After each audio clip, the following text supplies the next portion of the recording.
Good, y'all. It's your boy, Educatress. And Gigi. You already know what it is. Football fans stand up. You see the new sign in the back. You know what I'm saying? Today, we got one of the top comments of our last video when we did, we had Lamine Yamal, we had Rafinha. Yes. So, we were doing Kylian Mbappe. Made an entire country shiver. Okay. You know what I'm saying? Now, I know a little bit about Kylian Mbappe. What do you know? Tell us. I know he's like the first player to get paid like $1 billion. Like $1 billion contract. Congratulations. I know, that's crazy. First athlete to ever get like, I think like 10 years, $1 billion. That's wild. That's wild. So, yeah, he's a very rich man. So, yeah, I'm excited to see what. That's it. Oh, okay. So he must be really good. You know what I'm That's saying? good enough. that's all you should know. So yeah, we finna just check it out. He made a whole entire country shiver. Let's get it. Shiver. Have you ever seen your team go against a player who absolutely put the fear of God in you? Surely Argentinian fans have.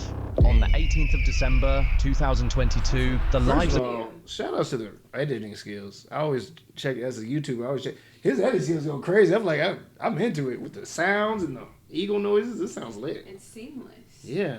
But Argentinian football fans never remained the same because they got the thing they wanted the most. But they went through the craziest emotional roller coaster before they got to the promised land. Okay, so they This won. was the day that Kylian Mbappe made an entire country shiver. Let's Better learn. be good. I'm waiting for something crazy. Facts. Go. Messi. Damn. Game on.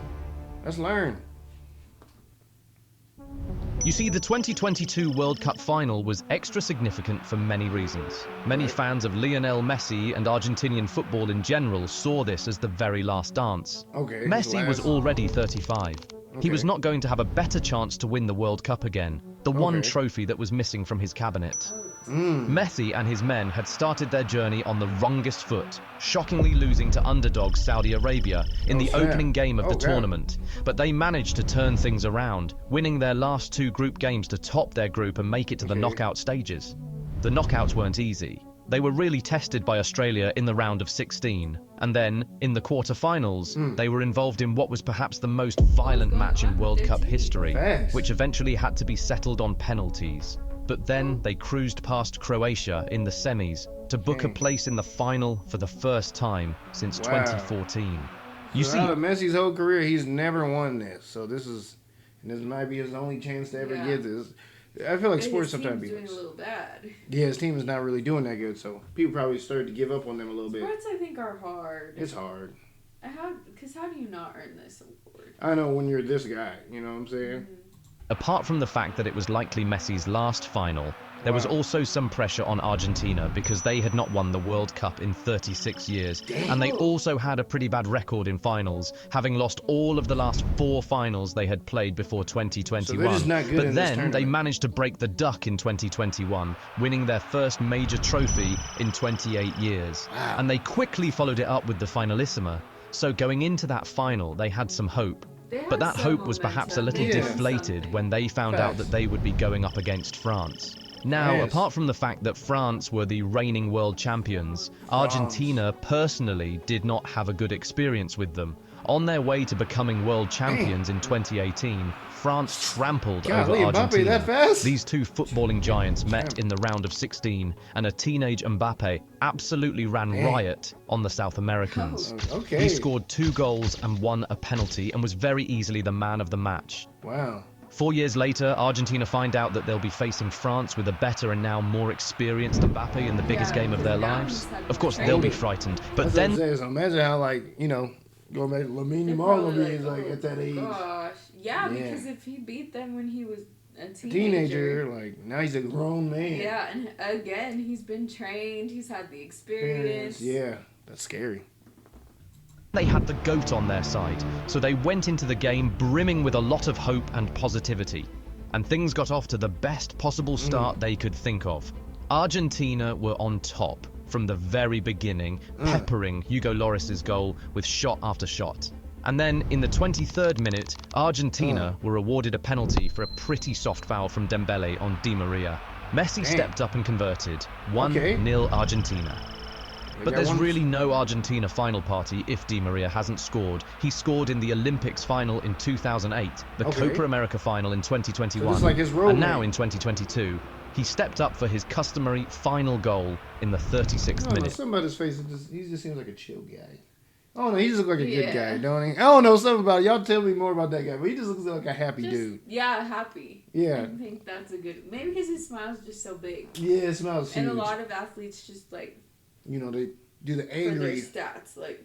When you score in like basketball or football, you know, you gotta do an angry face or like.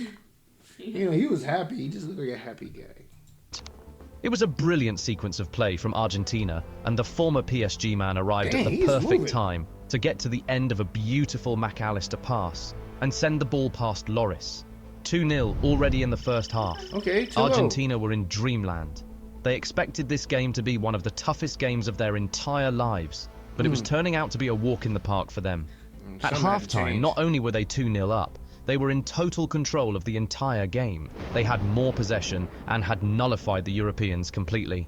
France did not manage to create a single big chance or even attempt a shot throughout the first half. Things were so bad in the France camp that Didier Deschamps was forced to make 2 changes even before halftime. He took off Olivier Giroud and Ousmane Dembélé and replaced them with Marcus Thuram and Randal Kolo Muani. Wow. He hoped those changes would help him turn the game around. But when they came out for the second half, things practically remained the same. Oh, snap. Argentina continued to pepper France's goal while simultaneously shutting them down defensively. Is this gonna turn Lloris was called upon to make saves from shots from De Paul and Alvarez early in the gotta turn around because this don't sound hard at all. This don't sound like they finna run away with it. So France must have went crazy at the end or something. Or Mbappe went crazy. Facts. He probably, I don't know. Maybe he went crazy and make them sweat a little bit. Second half, while France still could not hit the target. At this point, the defending champions were getting frustrated and it started to show. They started to dive into tackles and commit unnecessary fouls. This led to Adrien Rabiot being shown a yellow card just 10 minutes into the second period. But still, nothing changed. At this point, with a 2-goal lead, Argentinian fans started to feel like they could touch the trophy. The coach even started to think about managing the lead, so he took off Di Maria in the 64th minute and brought in Marcos Acuna, a defender. It was obvious what he wanted to do at this point, shut down everywhere and protect the lead. But that soon turned out to be a very bad decision. Dang, you should have kept your guy in there. Yes, why take him out? I was like, if he's getting hot. I mean, I understand they need breaks, but like, y'all are doing good. Yeah, just let it work out. Yeah, unless he's like, I gotta sit. So this is when they about to get cooked. They should have kept the happy guy out, kept the happy guy in. Anyway, France also made changes, taking off Griezmann and Theo Hernandez to bring on Coman and Camavinga in the 71st minute. That still didn't have a quick effect on the game. Argentina continued to dominate. They were on cruise mode until they were hit with their first turbulence of the night. In the 79th minute, Mbappe sent a ball through to Kolo Muani, who got in a duel with Nicolas Otamendi. The Frenchman appeared to have outmuscled the Argentine centre-back, and then Otamendi brought him down in the box. Penalty. Who stepped up? Of course it was Kylian Mbappe. Of course. He and his teammates had not managed a single shot on target all game, but with just 10 minutes left on the clock, they were offered a shot at redemption. 10 minutes? But then, Mbappe was up against a penalty specialist in Eni Martinez, so it was not good. Something I think is, I didn't know. So when you, like, in football, like, you get a foul, like basketball, you can pick anybody on your team to shoot the... I think so. That's pretty clutch. That's pretty close. If you got someone like the best guy every time. Every time, literally every time. No one else is taking a penalty kick except him. To be easy. Well, indeed, it wasn't easy because Martinez went the right way and even got a hand to the ball, but the shot from Mbappe was so fast and so powerful that it found its way into the back of the net. 80 minutes on the clock. Okay, so they got a 2-1. Game on. Now, the Argentinians were a little shaken. They had managed to lock France up for the vast majority of the game, but Otamendi lost his head for a quick second, and with just their first shot on target of the entire game, Les Bleus were back. Argentinian fans started to bite their nails, but they had shown defensive solidity in the past, so surely they could hold their slender lead for 10 minutes. Oh, snap. So oh, snap. That's worth 2 points. Or is that like, did he make it twice?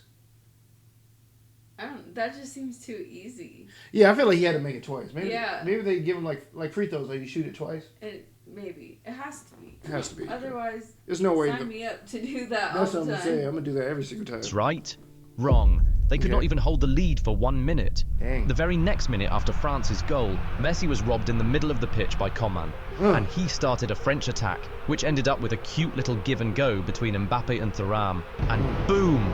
Mbappe had produced one of the best goals we've seen in a World Cup That was final. nasty.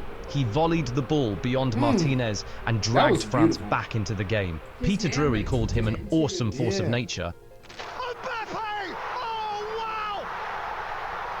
Wow. That was a beautiful kick. An awesome force of nature. And I just couldn't agree more. Surely, at this point, Argentinian fans started to have so many flashbacks. 2018 when Mbappe scored twice and sent them packing, or 2014 when they were in control for so long in the final against Germany, but ended up losing it at the very end. Wow. Take your pick. There was not one fan of Lionel Messi or Argentinian football in the world who wasn't shivering at that moment. Yeah, like, Yes, geez, Mbappe had like, been here quiet we for go much of the again. game, but when he chose to rise, he was the scariest thing ever. After his 81st minute equaliser, the entire nation of Argentina trembled each time Mbappe touched the ball. They were begging for extra time. They had been on top the entire game, and it would be a nightmare if they lost it all in the last 10 minutes. And they very nearly thought they did when Thuram went down in the box. Argentinians had hearts in mouths at that moment. But the referee had a good view of it and blew a free kick for Argentina, showing Thuram a yellow card for diving. But Mbappe didn't stop. He kept dribbling, shooting, crossing, driving in, trying to make something happen to win France the game in normal time. But Argentina managed to stand strong. Messi, on the other end, came close to snatching it for Argentina with a shot from outside the box, but Lloris was able to make a brilliant save. So the game went to extra time, just like it did the last time Argentina were in the World Cup final. To be on top for 80 minutes and then go on to lose your 2-goal lead in just 1 minute was really devastating. Argentinian fans still tried to keep hope alive, but it was obvious that they were now more scared than positive. Like, here we go in again. extra time, things returned to normal. Argentina were back to dictating the tempo of the game. They created 2 big chances. It's not like they just needed a breather. Real quick. Yeah. They needed a quick break, you know, to get back to what I they're think doing. that when a team starts off so strong, it's hard for the other team to come back. Yeah. But once they do, it sucks to because they don't have to find their footing. Like the other team had it to begin with. Yeah, like they went, started off good. That's crazy. But both of them were squandered by Lautaro Martinez, who had come in the 103rd minute for Julian Alvarez. Anyway, no goal was scored in the first half of extra time, but that was simply because they were saving the goals for the second period. Just 3 minutes after the resumption of the second half of extra time, Argentina's captain led by example once again. Lautaro Martinez's shot on target was spilled by Lloris, and Messi was perfectly placed to pounce. Koundé tried to clear the ball from off the line, but he was too late. The ball had already crossed the line. Argentina were back in the lead. Surely they were going to protect their lead this time around and go on to win the trophy in extra time, right? Wrong again. Dang. Just 8 minutes after Argentina went they're ahead, they conceded yet another penalty. Mbappe got at the end of a cross from a Coman corner, and he attempted a shot on goal. That shot was blocked by Gonzalo Montiel, but he used his arm, so a penalty was awarded to France.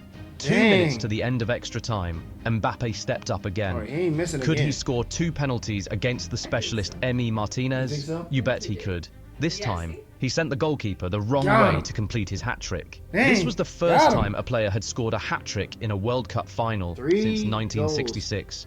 Mbappe had got into the history books, and he wanted to complete his job by bringing the trophy home as well. So, he kept going. He sent in a cross to Colomwani, but the striker missed the header by a hair's breadth. He also tried to dribble in from the left like he always does, and he very nearly got a clear sight of goal after going past 3 Argentinian players. But Enzo Fernandez was there to produce a very crucial interception, and Paulo Dybala came and cleared the ball as far away as he could. Dang. At this point, Argentina was sick of the sight of Dang, Mbappe. this is a crazy game. Anytime he had the ball, the entire country had shivers run down their spine. But before then, there was that moment. Kolo Muani had the entire world at his feet and the fate of millions in his palms when he found himself through on goal and one-on-one with Eni Martinez. Oh, It what looked happens? like there could only be one outcome. Oh, good The block. French substitutes were already on the pitch ready to celebrate their back-to-back World Cup win, which was going to be confirmed when Kolo Muani put the ball in the back of the net. Yeah, he But missed it. somehow, Dang, he missed. unbelievably, inexplicably, unfathomably, Eni Martinez pulled off one of the greatest saves we have ever seen in a World Cup game. Everyone who saw that knew they were watching history. Many French fans were asking why Kolo Muani did not pass to Mbappe, but Argentinians were happy he didn't.